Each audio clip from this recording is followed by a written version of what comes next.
Today on the web, demonstrations for the freedom of the Farc hostages held in Colombia, reactions online, strange theories about a possible curse placed on the Olympic Games in Beijing abound on the net, and the day's featured stories.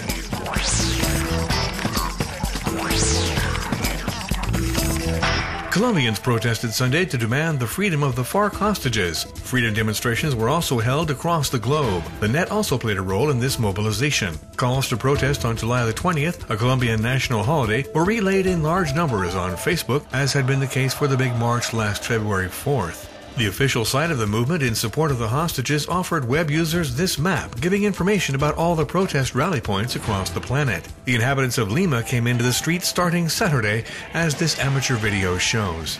But despite the euphoria, this blogger in Bogota severely criticized the absence in Colombia of Ingrid Betancourt, who participated in the events organized in Paris. Finally, for Colombians, it was also an occasion to give homage to soldiers fallen in combat against the Farcs. Saturday was dedicated to them. This film, made for the occasion, lets us hear from their families.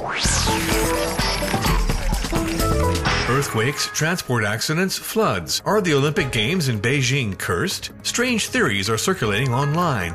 The Olympic Games began the 8th day of the 8th month of 2008. The 8 normally means happiness in China, but perhaps not this time. The earthquake in Sichuan arrived 88 days before the Games, says this site. There might also be a problem with the mascots. Bebe, for example, symbolizes water. For cyber soothsayers, this means she is responsible for the floods of June. Her companions are blamed for the fire damage in Sichuan and Tibet. This amateur video anticipated the situation in Tibet. 1 year ago, it showed the mascot Ying Ying, inspired by the Tibetan antelope, knocking over his counterparts. A few months later, the ground shook in Tibet. On internet forums, the Chinese passionately discuss these mystical coincidences. Many insist that the mascots must be dismissed.